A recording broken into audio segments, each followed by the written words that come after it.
Next item, please. Well, the next item will be a lot more exciting. 2019-2020 second budget revision and 2020-2021 budget report 19-139. Dr. Glenn Maleko and Mr. Tom Wall. So we have Tom in here, and I'm turning it over to Mr. Wall, who has been, doing a great job leading us through this budget crisis with the board. And we've had I can tell you our executive cabinet has spent hours on hours meeting on budget, hours and hours and hours. And we talked about it in the finance committee. So we appreciate the work of the finance committee.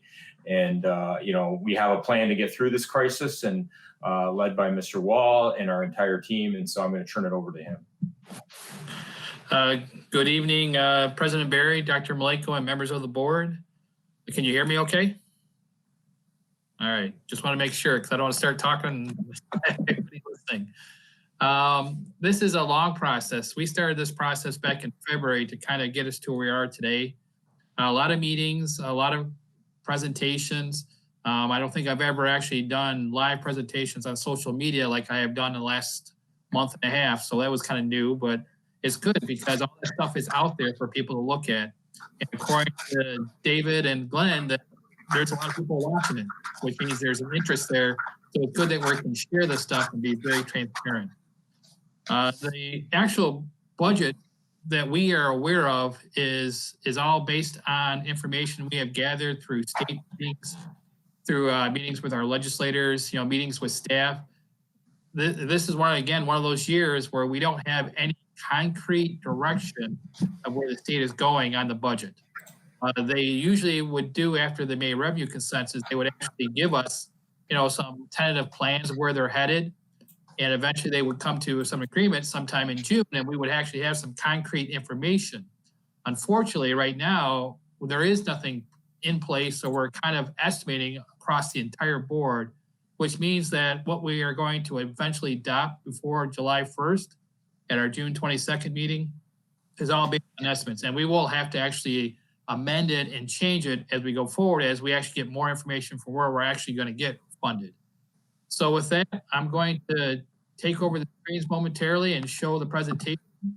I'm not going to go in as depth as as we do in the finance committee meetings, because obviously we don't have that amount of time, but it's just kind of giving an overall global look at what our general fund is going to look like for the end of this year, the outside parameters that we're trying to work within to develop a budget for next year.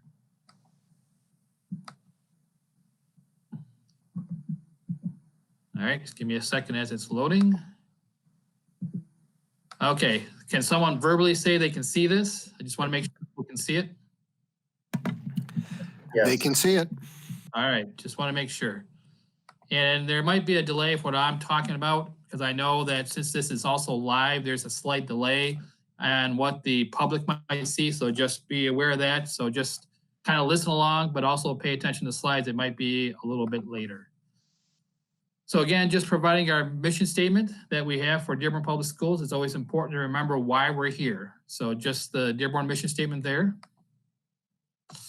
And just our district by the numbers. Most of these have updated. I wasn't able to update the student free percentage on the ELL language learners and special ed. That was numbers from last year. With us being shut down here, that some of that information was available, but all the numbers should be pretty much close to where we're operating at for this fiscal year.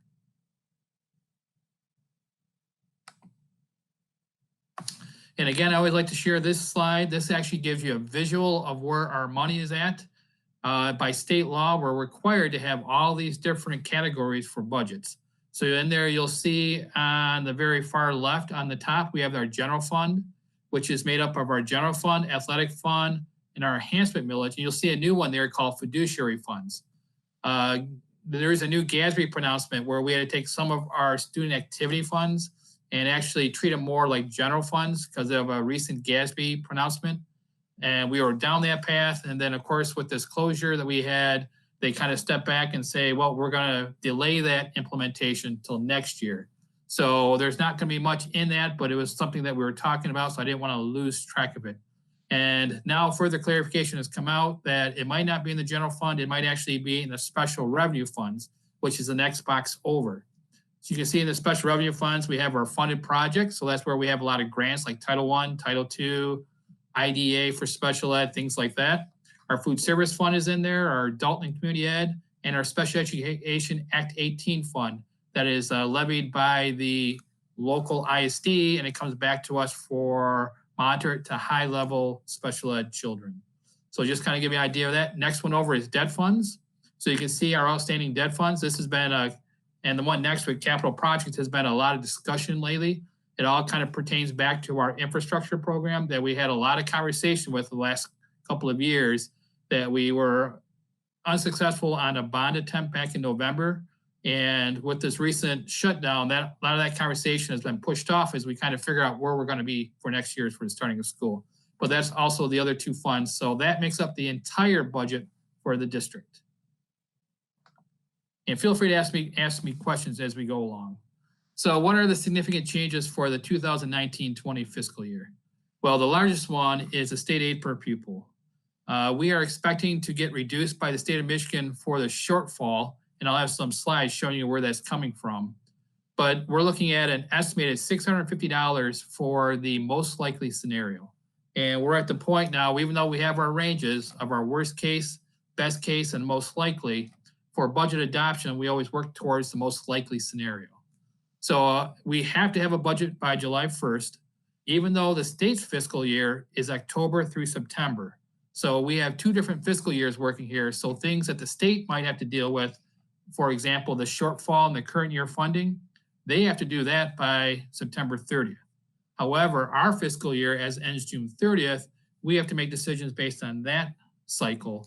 So there's always going to be that little conflict of when things get resolved that could potentially have something that affect this current year that might actually happen in the state's current year, but might happen after our school year. So just be aware there's a timing difference there that we always have to be aware of. That after all the discussions with our local state organizations, from what we hear from the House and Senate fiscal agencies, along with the governor, that most likely that's going to have to hit the 2019-20 school year, because the state's going to have to respond to a shortfall in the current year. And if they don't respond to the shortfall in the current year, then it has to hit a proration.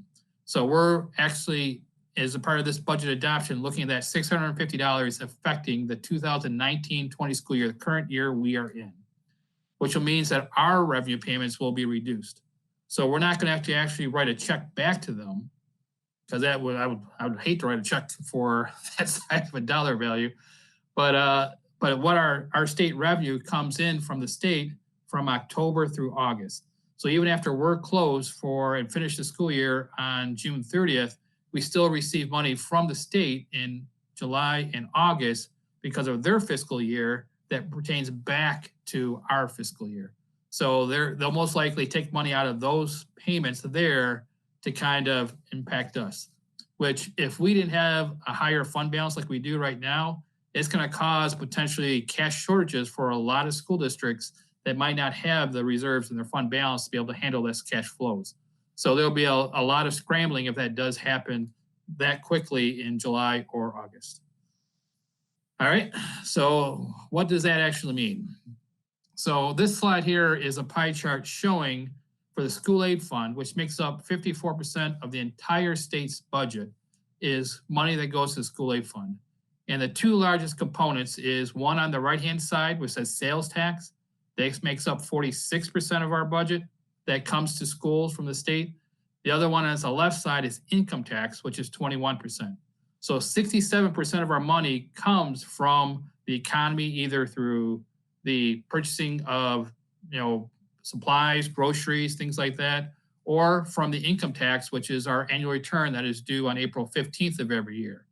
With this recent closure, that April 15th date got pushed out to July 30th, which means that number won't be known until much later.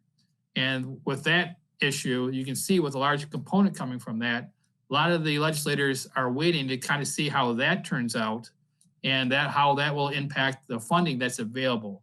So this is unusual that they're actually going to have another revenue consensus in August to actually look at those numbers, the final numbers. And I think that's when we'll actually see some movement on what will happen for our school aid fund for sure. But at this point, we're just doing our best guess of where that money is going to hit and when it's going to hit. And I just want to kind of give you the pie chart. So from the May revenue consensus meeting, this kind of shows you our baseline sales tax. So you can see in early 2020, all of them are below the line. So with the economy being closed, that means that the sales tax that normally would have happened was significantly reduced, which actually brings in less revenue from the state. So it's going to create a shortfall from their projections on their base sales tax growth. The next graph is showing income tax. So from the May revenue consensus, they're estimating that people that were not working during the closure, they're obviously going to pay less state tax because it's a flat tax.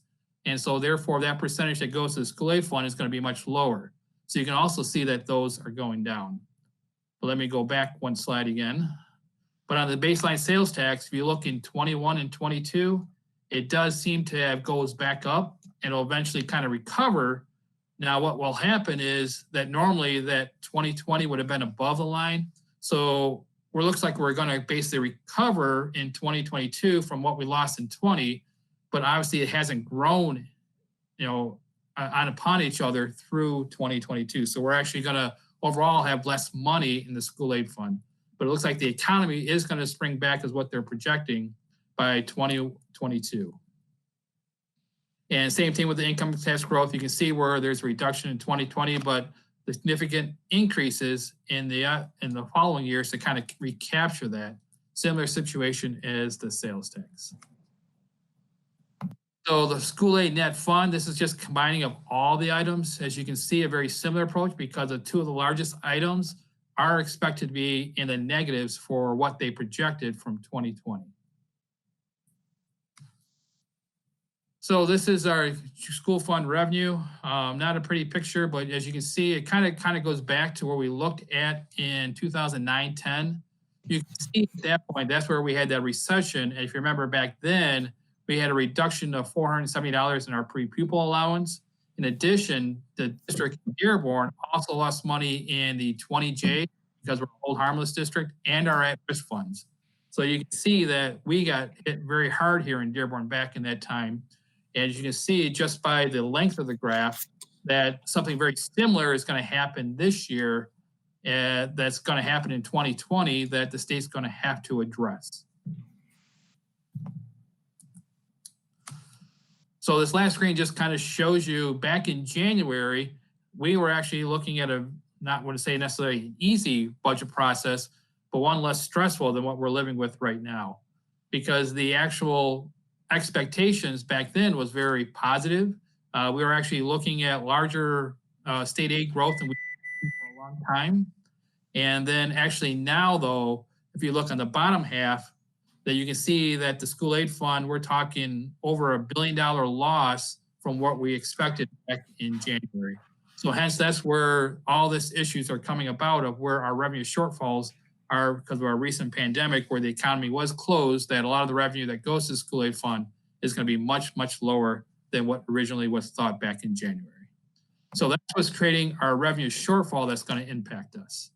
So with any revenue shortfall, this little introduction that comes from the state budget office that says section 296 of the School Aid Act, that if there is a shortfall, there's a time frame that happens where the state budget director notifies the legislator, well, actually the treasury notices the state budget director, then the state budget director notifies the legislative, and they have so many days to react to it. If they don't react to it, then there's an automatic proration by law to balance the budget. And that's an even proration across all districts. So that would the same amount would be for all districts. So that's what we're dealing with here. And that's why with the shortfall, and I'm not sure if the legislators will act on it, that we will probably most likely see a reduction in our state aid in our current year, 2019-20. So I went through that pretty good or pretty fast. So just let me just speak up if you have any questions. So when we're looking at the school budget, There are certain areas that we look at. The three main areas for our revenue is our taxable values. They're actually increasing 4.7%. Now, this current year will not be impacted as much because a lot of the tax value assessments are done and into the state process well before the actual shutdown of the state. So any adjustment in the taxable values we'll see next year, unless there's appeals and all that, but we'll see more next year than we would see in our current year. The foundation allowance, we're looking for 2019 to be prorated down by that 650, and that's looking at using that proration language that will affect the 1920 school year. And with them not having the money, then most likely 2021 will be expecting zero.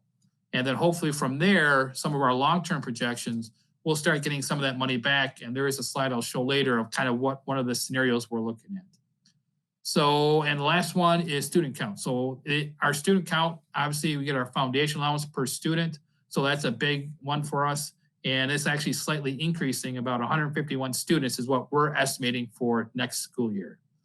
So those are the big three on the revenue. On the staffing side, the contracts, as we stated earlier, were all settled. And this is the third year of the contract, which is entitled to a 2% across the board increase.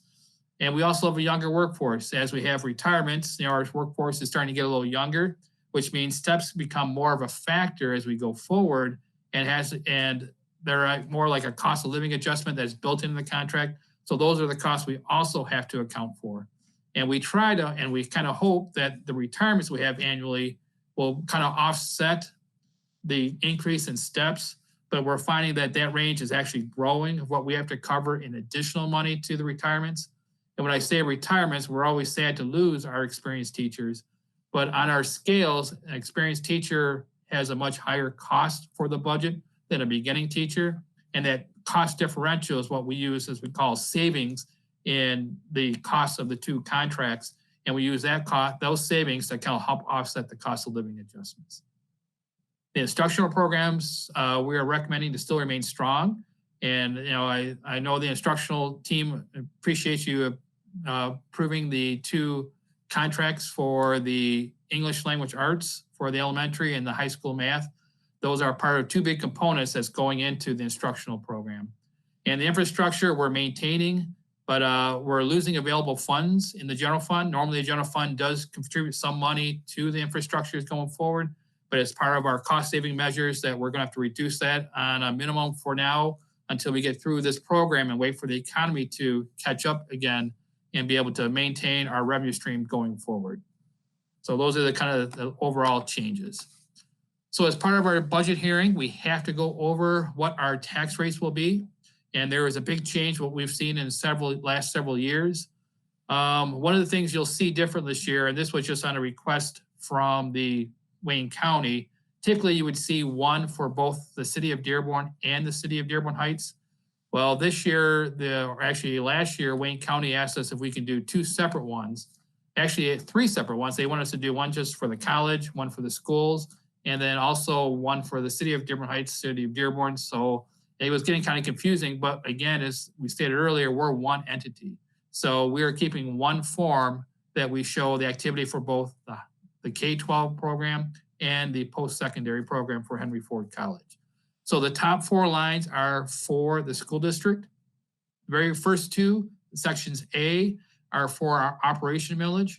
We have a non-homestead tax that is our property tax on non-homestead property, which are businesses, apartment complexes, industrial, commercial type entities. And then you have your homestead property, which is on the homestead portion. And it gets calculated differently on the tax bill, but that's the general how it works. But on the voted side, the debt side, previously at section B, we were at 4.82 mils. This year, going into next year for the 2020 levy, we're actually going to be down to 3.5. And we expect that 3.5 to kind of be very similar next year. And then after that, we'll see another potential dip in the millage for debt payments as the 2002 bonds come off the books. So you do see that the 2.28 and the 1.22 is equal to 3.5, where previously that was 4.82. The college mills are the same as they were last year, so not much has changed on that side. Also, there's no Headley effect. So when actually property taxes goes through a formula that when you look at the additions and subtractions and the property values, if that increase is greater than inflation, we have what we call the Headley rollback, which actually makes our debt or our millages roll back a little bit to make sure it stays with our state constitutional limits. And that is not happening. So you can see it's all 1.0, which means there's no impact for that for next year. All right. And then just again, 4.7% is what our tax base increase from last year to this year on all property. It does get broken down differently by category, but just overall, it's a 4.7% increase. Now, normally that would be really good news for us for our debt side, but on our operational side, it does not impact us as much because our revenue from the state comes in based on our per pupil allowance. So our foundation allowance is very important for us. But let's say we raise $100 for our number of students times our state aid, and I'm just obviously just using a smaller number. If we had $20 come in for property taxes, the state only gives us $80. So if our $100 per pupil allowance number of students is correct, and we bring in $30, then the state only gives us $70. For operational purposes, our tax increases doesn't really impact our revenue. So it does help us on the debt side and for the enhancement millage, but that's not necessarily going to impact us on the operational side. So as you can see, one of our big three factors is the foundation allowance. And this gives you a graph of the history of the foundation allowance from the beginning of Proposal A. Again, you can see in the 2010 area where we had that recession and we lost $470. And as we are projecting for the 2019-20 year, that we're going to lose the $650 from the proration, that our revenue stream is going to be lower than 2003 levels. So even though a lot of our costs have increased since 2003, that those impacts, our revenue stream is now back down to that lower level. So hence why there is a budget impact that we're trying to deal with as we look forward for the end of this year and for next school year. I'm going fast, so let me know if you have questions. So looking at our student counts, and so as you can see last year, the current year 1920, we are on the far right-hand side, a total of 20,634 students for FTE purposes. And for accounting purposes, we use FTEs, not head count. For actual staffing, we do use head count for actual staffing of classes, but for financial reasons of tracking all the kids, and when the kids are part year, partial program. So that's why they have to do an FTE for state purposes. Then next year, we are looking at an FTE of 20,785 students. And so just kind of give you an idea of what we're looking at, that we are looking at a slight increase. And you can see on the bottom that our foundation allowance actually comes up to 170 million. Our property tax is at 31 million on the bottom right. And so our state aid will be 138 million. Now, again, if that property tax was higher and say 140 million, then our state aid would be 130 million. So that just kind of goes into our formula when we figure out how much state aid we're going to get.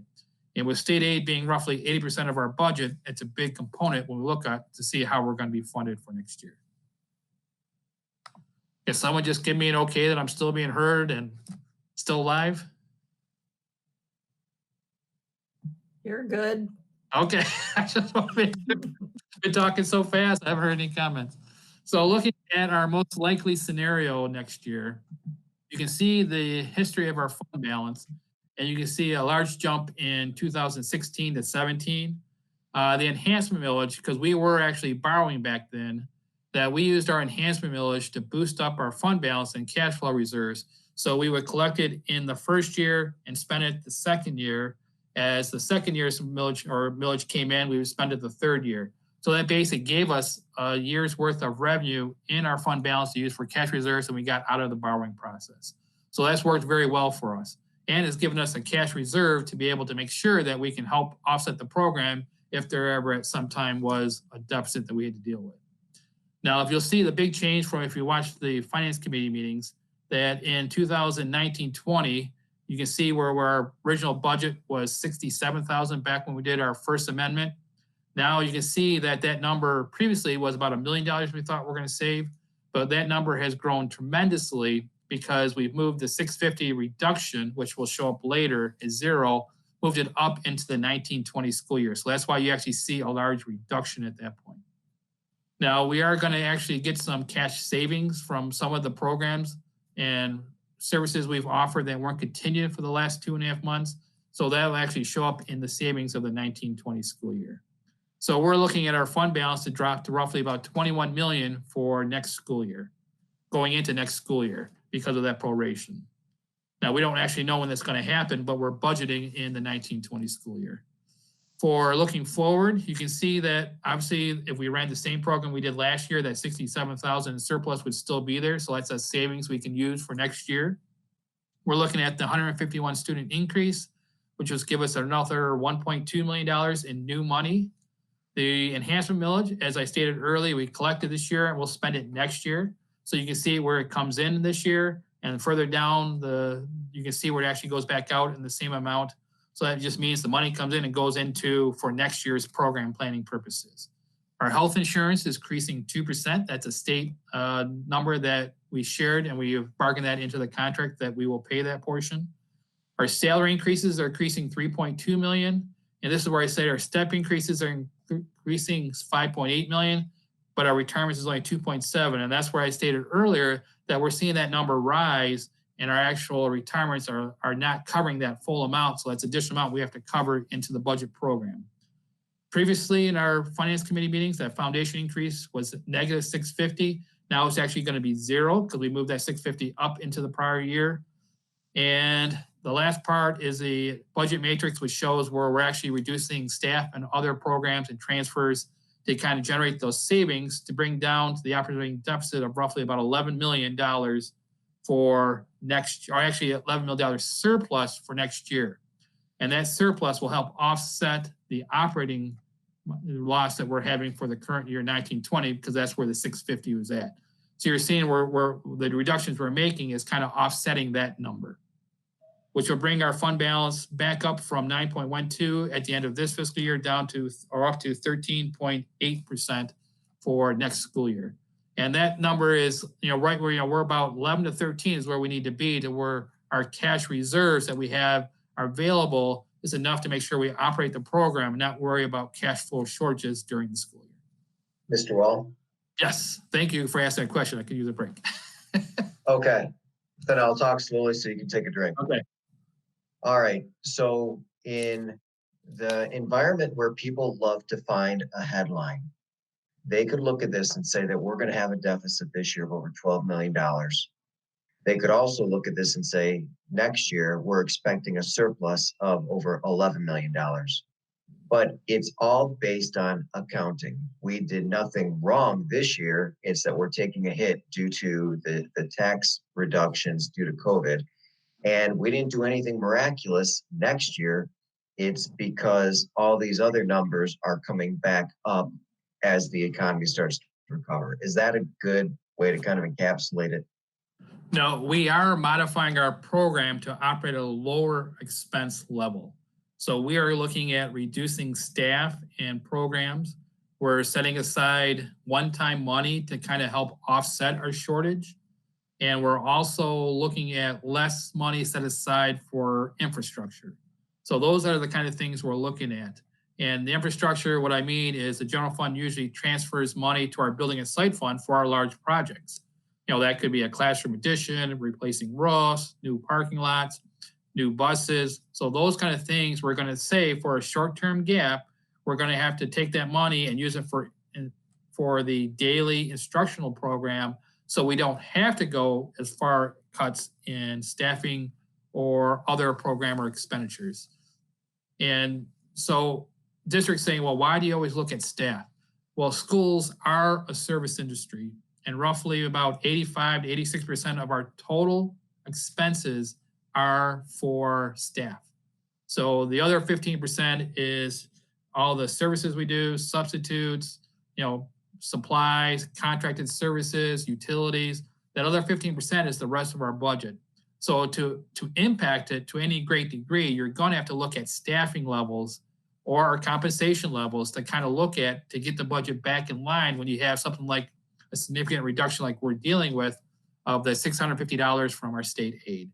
So we have to look at that level, because that's the only place we really can make a big enough impact to kind of get our operating budget back in line. But again, when we're looking at this year that we're getting ready to conclude, if somebody just looked at the number and saw that we had a deficit this year of 12 million, they might think that we weren't paying attention, we weren't being good stewards of the money. That's not the case. It's because the state is going to tell us that we're going to get a $650, and this is an estimate, $650 reduction per pupil. So they're taking away roughly $13 million from us. Correct.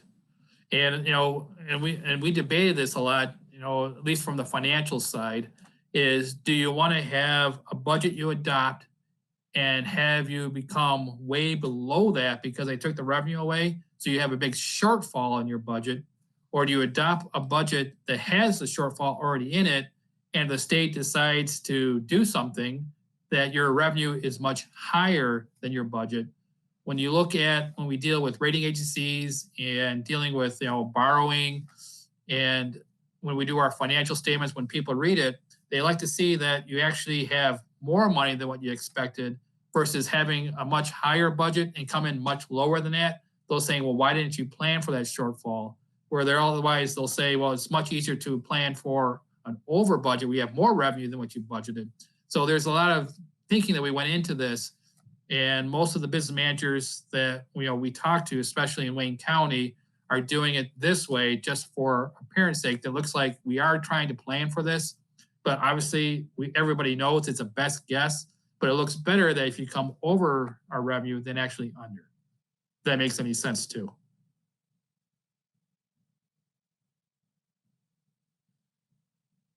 All right. So hearing no other questions, I'm going to keep moving here. So again, as our foundation allowance is important, so is our student count. So this is just a visual showing our student count since 2000. And I give a lot of credit to Dave. He's the one that helped me with this, and he's been tracking this for years. It kind of shows you that our trend, as every trend is going to have their ups and downs a little bit, but on the trend, we have been moving forward and higher through the years, which is always a good thing to see. This shows that Dearborn has been doing well, has been growing its program. But one of the shortfalls that we have seen that we've been dealing with the last several years, our last new building has been in the year 2004, the last time we built a new building.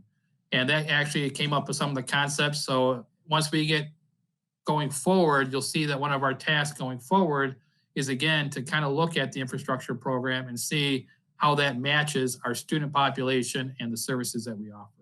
But this is just a good overall graph showing you our trend for our student population.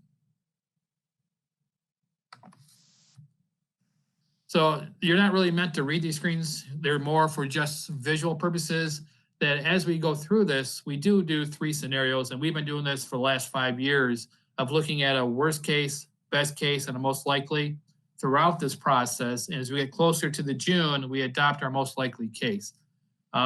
Usually you don't have that large of a variance because a lot of the things are known, but with this current situation we're in, that our difference between our worst case and best case is all just under $9 million, which is a lot of money. So when you're trying to plan, it's very difficult to look at the depth of where this change is, that you can't always figure out what the best case is, what the worst case is, but just having that breadth makes it very hard to adopt a budget that's very meaningful for people. So I know there's been a lot of discussion today on staffing and programs. When we deal with a budget in this current scenario, we cannot be as exact as we can to our staff, our principals, to kind of help generate how that impacts them. So we have to kind of look at it and say, this is our movement forward, but a lot of things are going to change over the summer. So not everything's set in stone. And when you don't have all the information that we have that we need to develop a sound budget, you have to be very flexible as we go forward. So for example, we always put money aside for staffing changes, what we call a teacher reserve, because not every student is going to come in and even numbers that every time a student moves in, it's 30 at a time or 20 at a time, and it's going to go to first grade at one of our elementaries. It doesn't work that way. They're all over the place. So we have to have a reserve set aside, which we do in the budget, to kind of help that. So as principals work their, their schedules and their class assignments, it never is as simple as a budget may per se. So you have to have that flexibility to be able to adjust. So I know the issue about we give our preliminary numbers to the principals and they're starting to do their master schedules. If they have problems, they know they can come back to us, work through the issues. We have to make sure we're somewhat consistent across the district in how we apply the cases of where additional staff might be added. So those are the things that we go through all summer long. And I give Miss Allie Basie all the credit because she has a hard thing to do over the summer. But a lot of people are kind of recuperating for the school year. HR is in the trenches working hard to figure out staffing levels. How is it, who's going to go where, how is this all going to work? Because our philosophy has been that we don't really want anybody to lose a job. Now, you might not be able to do the same job you did last year, but we're trying to make sure that everybody's still employed and is in a position they can, to teach kids as the best that they can. So that's what we're kind of working on a philosophical level. Now, obviously, as you work through the reality, there are going to be changes. So don't be surprised if we have to add teachers here or do something different here. That's normal, the process that we go through over the summer. And again, as Dr. Malenko said, we're kids first. So we're going to defer to decide what's best for kids. So we'll work through that process and we'll get through those as we go through the summer. We'll have to call for an extension on time. Oh, sorry, I'm going too long. Now, I was just getting ready to chime in myself, Roxanne. Still got a few minutes if you want to continue. Okay, just let me know. Yeah, a few minutes. So this just kind of shows you up on the top side, you can see under the 3 different scenarios that we were looking for a reduction in, I'm gonna take my glasses off because they're small. Sorry, Roxanne, because I know you like them bigger. For the best case, a reduction of 54 positions, and these are across all unions. It isn't specific to any one particular union. Worst case was 85 positions, and most likely it was 65 positions. And those positions could be anywhere from any of the unions as we went through the process. The big changes on here, you'll see that there's a reduction in buses. Normally by 4 a year, we're going to be down to 2. And for column E or line EE, that's where we're actually reducing the transfer for capital projects.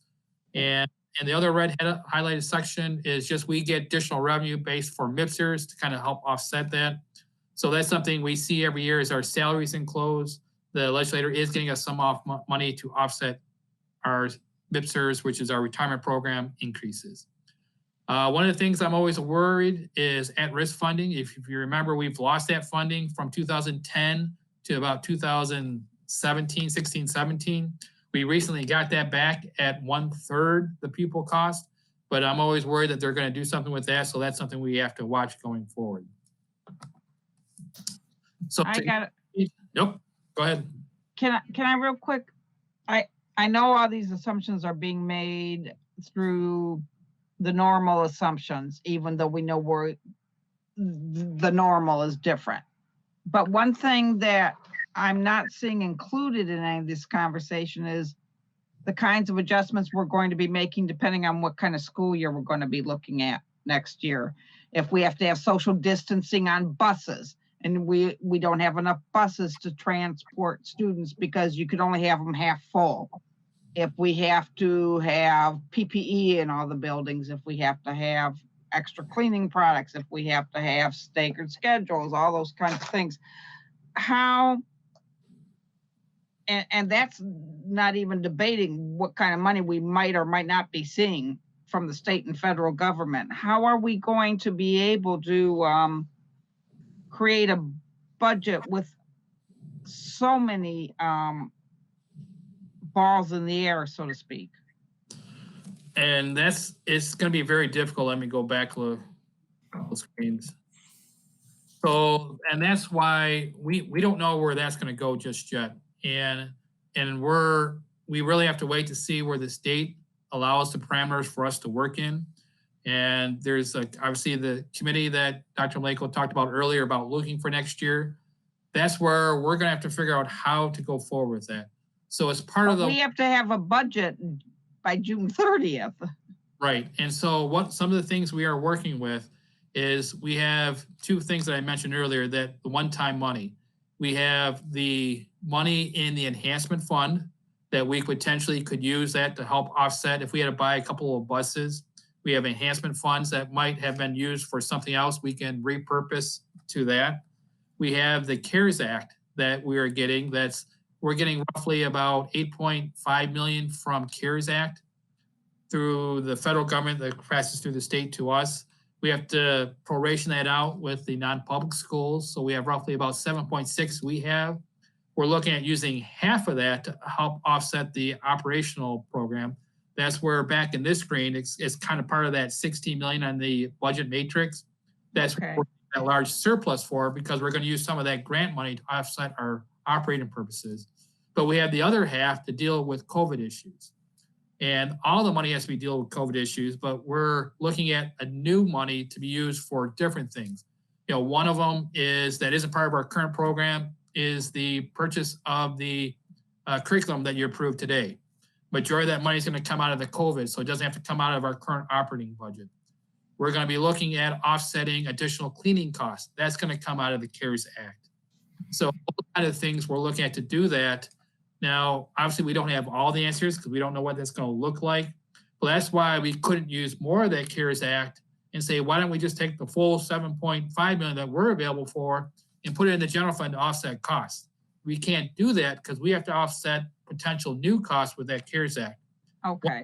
Done and said, and it says that, we are going to get additional federal money that we potentially could offset and actually replace some of the positions we're looking at, eliminating from the retired staff or frozen positions that are unfilled at this point. All right, let's take a break, Dr. Wall. We'll entertain a motion to extend the meeting 15 minutes. So moved. Support? So we have a motion by trustee Moses, supported by trustee McDonald. We have a roll call vote, please, Madam Secretary. Lane, yes. McDonald, Yes. Mead, Yes. Mosip. Yeah. Petchlokoff, Yes. Thorpe, Yes. Barry. Yes, motion passes. Mr. Wall, please continue. All right, I'll try to go a little faster. No, you're doing fine, thank you. This is very important, and this is an excellent report. We're good. Okay, so some of the changes you're seeing, Do you have something? I got the wrong dates on the top here. I just saw that. So actually it should say 1920 and 2021. So I apologize for that. Okay. We've done an attendance incentive in the past. For next year, we are not going to do that attendance incentive. Obviously, the staffing changes we talked about. The UAL adjustment is something that those numbers are always on the rise. We talked about more of that at the last finance committee. So we have to have adjustments for that. Some of the reduction extra pay assignments that, we didn't actually complete those for the entire year. So there's some savings there. We talked about the property tax valuations. And here's where we just talked about the CARES Act, offsetting some of the portion we're putting. The rest is going to be used for COVID-19 issues. Legal settlement reserves, we had some adjustments there. Infrastructure, we talked about. Transportation costs were reduced slightly because of our closure for 2.5 months. And so you can see some of the main items that were these things were changing for this current year and for next year. So this just kind of gives you a look at, on a picture-wise, where we're at with the February amendment, where we're going to end up on the June amendment. And I won't go through all the numbers, but this is kind of break down by category, see some of the adjustments, and looking at next year. So these the numbers really, these are actually looking at the account level versus broad picture. So I spent a lot of time on this weekend to make sure I knew what the capture could have been in some of the categories for this current year to help in our budget. So I won't go through that much detail. But this one looks at going forward. And this one is important because what we're trying to do is that we know we're going to be struggling for at least 1 to 2 years as the economy comes back from where it was the shutdown. And so you can see that we're going to be suffering that for the next year. We're actually showing that we're going to have a deficit. The year after that, we're going to show a deficit. But after that, in 2022, 23, we're actually going to start coming back. But you have to remember, we're using one-time funds. So looking forward, that we have to be careful, like the 21-22 school year, that we have to be aware that we're going to have to make up for that money we set aside for the CARES fund. And then in 22, 23, the money we're using for the enhancement fund for operations is going to be no longer there. Well, that's going to have to be brought back in to recover into the general fund. Now, just as a side note, there is the enhancement millage, I believe is going to be on the November election for renewal. So depending on how that goes, that could also change a future scenario. But the yellow sections on the top area, you can see the 5.4 million. That's looking at the proration we're getting now of 650, that we'll start getting some of that money back in 21, 22, which is roughly about 40% we're estimating. Another 40% the next year, another 20% the third year. So we're not really looking at any increases necessarily in our foundation allowance, but just getting it back over time. And again, this is all supposition, by our team trying to look going forward of what that's going to look like to kind of give us a model of that of when we start talking about long-term programs, how is that going to impact us in going forward? So I just want to briefly close on that so you know that there is a plan, long-term plan to look at this, that we're not just looking at year by year, but we are looking out to see how we do our program by using one-time funds, using our fund balance to kind of smooth our impact in the program so we're not having big drops any given year, hire people back, add programs, then drop it the next year. We want to make sure we have a smooth, consistent program, making sure we're trying to improve year after year. And just key issues going forward. Obviously, we got to see the finalization of the school aid, monitor and close out our current year. Big question, what is our fall instruction program going to look like next year? And we have to work through the staffing adjustments because once, this kind of gets through this process, we have to make sure it all works. And long-term is just worry and look at our long-term plan for infrastructure / capital needs. And that's it. So I went through it quickly and we mostly focus on the general fund and a few other funds. There's not a lot of changes in the other funds, so I didn't want to get too much into that. I thought this was more important to cover as we have our conversation.